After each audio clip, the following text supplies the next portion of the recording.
saya ingin sedikit cerita tentang salah seorang minas shalihin al-kibar di kota Tarim. Saya lupa namanya. Salah satu orang soleh di kota Tarim. Mohon maaf saya lupa namanya saat ini. Beliau itu agak unik sedikit. Bagaimana? Beliau salah satu tokoh ulama, tokoh orang soleh di kota Tarim yang sangat dihormati oleh masyarakat, oleh para ulama-ulama juga yang ada di masanya. Yang unik dan menarik dari sosok ini, seorang Habib. Beliau ini sangat menghormati para ulama. Ketika ada ulama, orang-orang soleh datang ke tempat beliau, beliau hormati, beliau tempatkan mereka di tempat-tempat yang layak. Tetapi yang menarik, tahu apa? Ketika ada datang preman ke rumah beliau, tukang maksiat ke rumah beliau, ya, pejabat-pejabat yang korup ibaratnya seperti itu, datang ke rumah beliau, ya, orang-orang zalim datang ke rumah beliau, ya, oleh beliau ini mereka itu diberikan penghormatan yang lebih daripada penghormatan beliau kepada para ulama-ulama ini.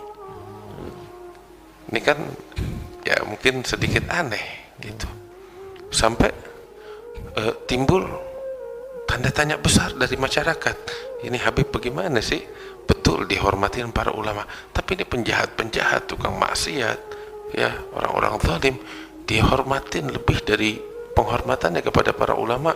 Ada beberapa orang datang, dia berdiri, disambut dari depan pintu, didudukin di sebelahnya, dan seterusnya dan seterusnya.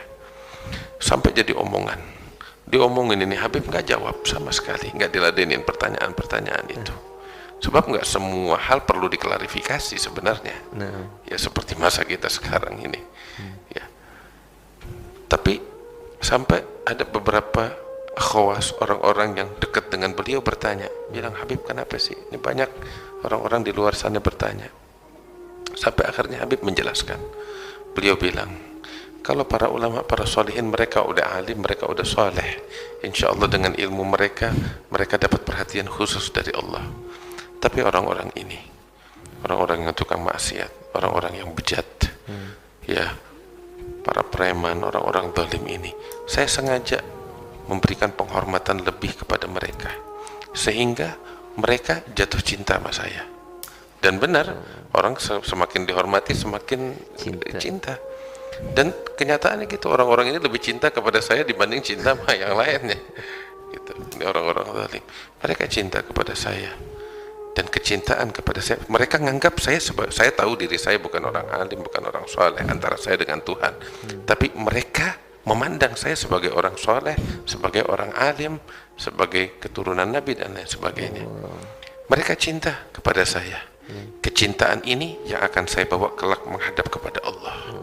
Saya bakal jadi saksi di hadapan Allah, ya Rabb, orang ini, si penjahat ini, dia cinta kepada orang yang dianggap sebagai orang yang soleh. Siapa tahu dengan hal ini dia masuk di dalam rahmatnya Allah. Ada satu orang minas sahabah, satu orang dari sahabat dipanggil sama Nabi Muhammad SAW. Dia datang. Terus Nabi saat itu punya sepotong kayu segede gini. Nabi kasih kepada ini sahabat, ambil, pegang, simpan. Ini sahabat karena memang patuhnya kepada Nabi, nggak pakai nanya apa yang Nabi perintahkan, diambil, diterima. Nabi suruh dia terima, simpan, pegang, simpan, pulang. Ada beberapa sahabat yang lain menyaksikan kejadian itu. Sahabat yang lain ini bilang kepada orang ini, apa yang terjadi barusan kamu dengan Rasul? Nabi kasih saya sepotong kayu, Nabi bilang agar saya terima dan simpan. Terus apa yang kamu lakukan? Saya patuh kepada perintah Rasulullah, saya ambil, saya terima, saya simpan. Kamu nggak tanya apa Nabi, apa tujuan itu? Kenapa Nabi suruh kamu simpan? Enggak. Tanya, cari tahu. Maka sahabat ini balik lagi kepada Rasulullah. Ya Rasulullah, kamu berikan kepada saya sepotong kayu ini, kamu perintahkan saya untuk simpan, ya. Kenapa? Allah, Nabi bilang, itu kayu yang aku perintahkan kamu untuk terima dan simpan, itu akan menjadi untuk tanda di hari kiamat antara kamu dengan saya. Masalah.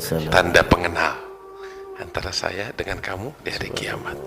Sampai akhirnya ini sahabat wasiat sama keluarganya ketika wafat, itu kayu bawa dalam di dalam kuburannya, ikut dikafankan bersamanya dari Rasulullah SAW.